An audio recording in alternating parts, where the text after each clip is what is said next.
Rand, Special Prosecutor and Kane County State Attorney for the people of the state of Illinois. Marilyn Hyde Ross for the people. Joe Cullen on behalf of the state. Jody Gleason on behalf of the state. Dan Weiler for the state.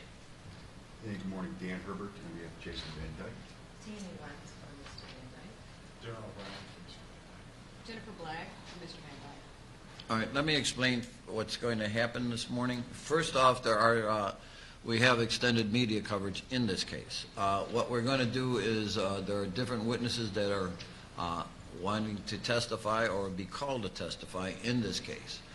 They have filed objections to being audioed and also being videoed. We're going to hear those objections first. Then what we'll do is we'll come out and we'll start with, I'm going to bifurcate the sentencing because there's unique issues involved in this. The first part of the sentencing will be the legal arguments concerning the issue, and the issue is easy to state, is that in all cases is aggravated battery a more serious crime than in all cases concerning second-degree murder. So we'll have the legal arguments on that.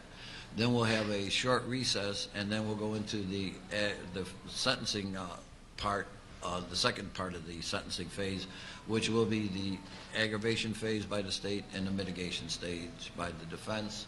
And then we'll have closing arguments concerning the points of view and their presentations. All right. But we will have closing arguments on the legal issues involved right after the presentation concerning the law part of the sentencing. All right, there'll be a short recess at this time.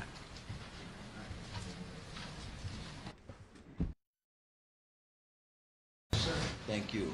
Ladies and gentlemen, the reason for this is you've been fantastic throughout the trial. There's been some exceptions over the several years that this trial has been going on, but the exception proves the rule. Everybody has been acting fantastic here. The press has been great. The media has been great. So, and the people that are here concerned, Laquan McDonald's family members and loved ones, Mr. Van Dyke's family, loved ones, and supporters, everybody has been fantastic. So, just as, again, a matter of quality control, the reason why we're taking all the photos, if there is a disruption, your photograph is here or your video is here, and if there is a disruption, you will go to jail. All right, if you cause it. All right, at this time, are both sides ready? Yes, sir. All right, Mr. McMahon. Thank you, Judge. Counsel. Your Honor, there are primarily three areas that you should look at when you're determining the possible sentence in this case. First, obviously, is the jury's verdict. Second is the criminal code and corrections. But third, and importantly, and I'll address this here in a moment, is the indictment. All of these things, all of these three areas need to be considered given your experience and the precedent and the direction that we have from both the appellate and the Supreme Court. I talk about the indictment because the indictment sets forth not just the allegations, but the intent as reflected in the murder counts and the 16 separate counts of aggravated battery with firearm and official misconduct, and how we then presented the evidence, proved those counts beyond reasonable doubt. We presented that evidence through detailed trial testimony, and I want to talk about three particular areas. First was the video evidence that showed 16 separate and distinct acts committed by the defendant. It was very clear. There were video evidence that was highlighted. It was broken down. It was slowed down. That showed and convinced the jury beyond a reasonable doubt that there were 16 separate acts committed by the defendant.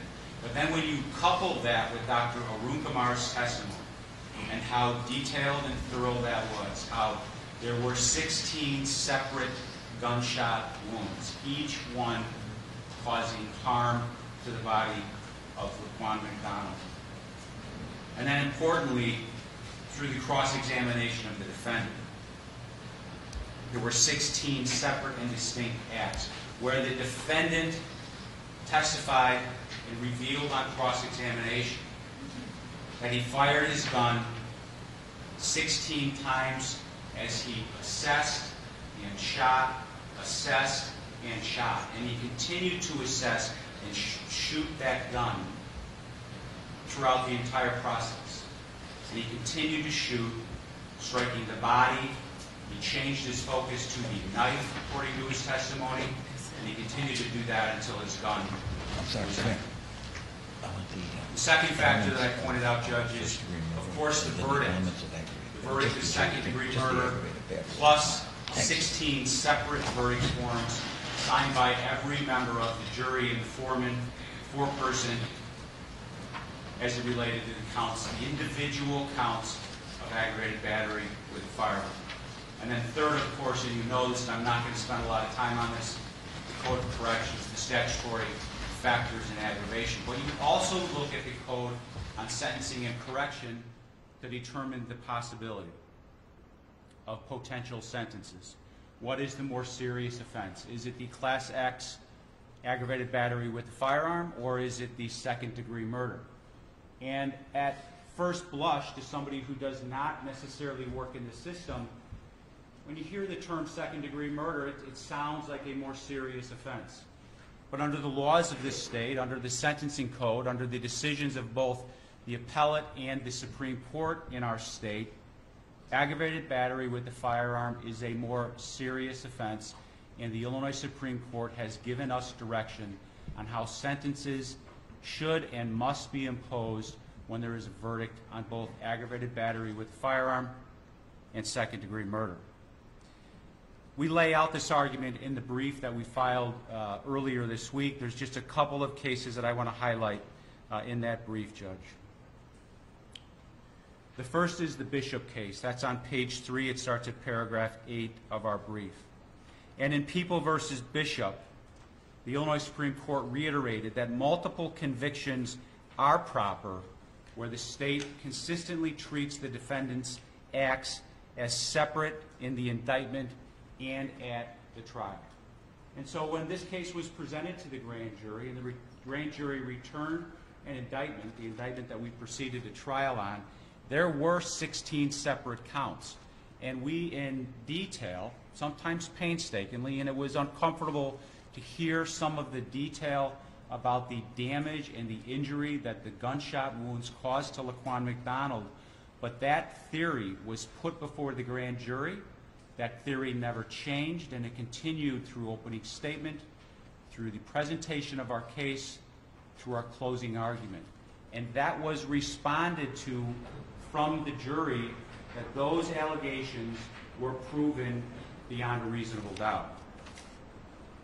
Once you resolve that issue, I think the Supreme Court has told us in Bishop, and I think the Supreme Court has told us, as I just said in Bishop, how that case has to be resolved.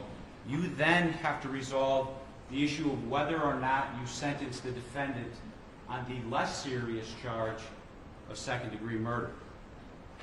And again, the Illinois Supreme Court has addressed that issue for us, and they've done that in the Lee cases. Now, the Lee case, People v. Lee, which again is cited in our memorandum, it starts on page 4, paragraph 10. But the Lee case worked its way through the appellate. 2004 case. It is, yes, sir. Thank you very much. And it worked its way through both the appellate court, there was a supervisory order issued by the Supreme Court that sent the case back to the appellate court, and then it came back. But as the Supreme Court in its decision in People v.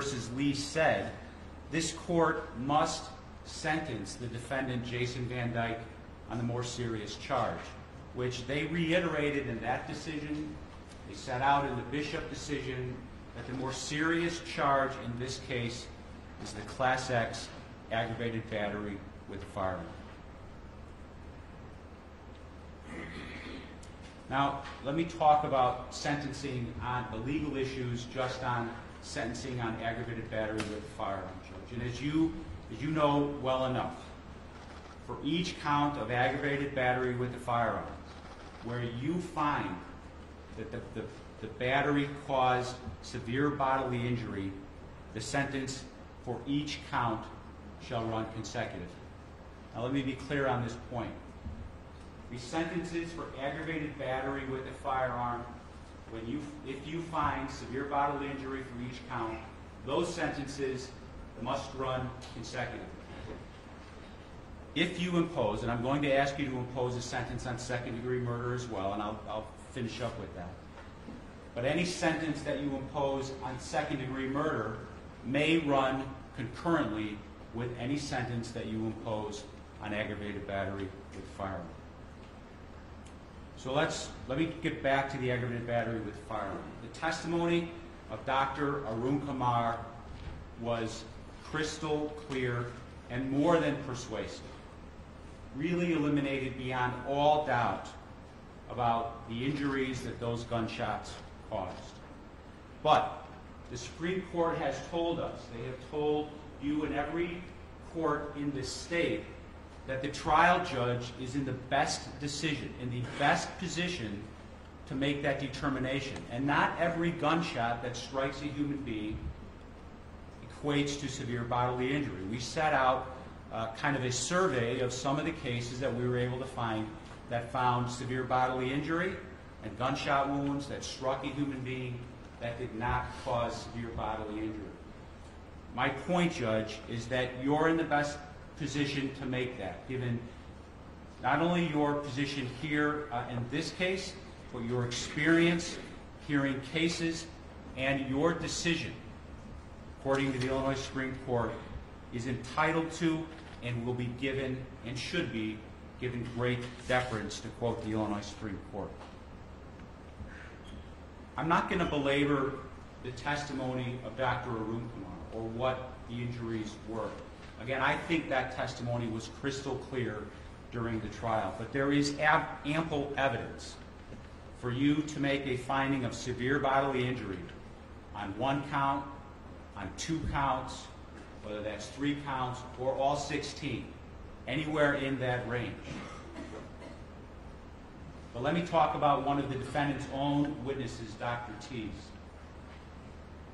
Her testimony, their own expert, testified that at least 2 of the gunshots caused severe bodily injury, and that those were the only 2 gunshots that were fatal.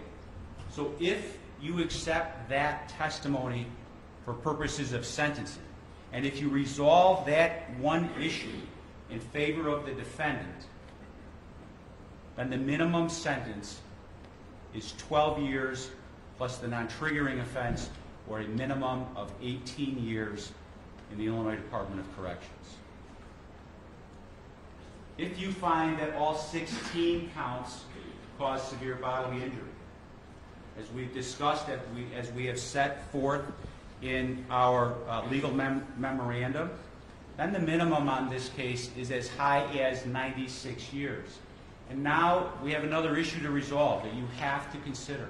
You have to consider a constitutional issue as it relates to proportionate penalties. The state charged Jason Van Dyke with first-degree murder. Had the jury returned a verdict on first-degree murder, as we all know in this courtroom, the minimum sentence would have been 14 years. A sentence of 96 years, more than twice the minimum. The minimum sentence would have been 45 years is what I said. Good, thank you. If you find all 16 counts must run consecutive, then the minimum sentence is 96 years for the aggravated battery with a firearm. That's more than 2 times the minimum sentence for first-degree murder, and I think that raises constitutional issues about proportionate penalties, Your Honor. And so that is a factor, whatever your decision is, and you know this, Judge, that you have to take into account and address that issue.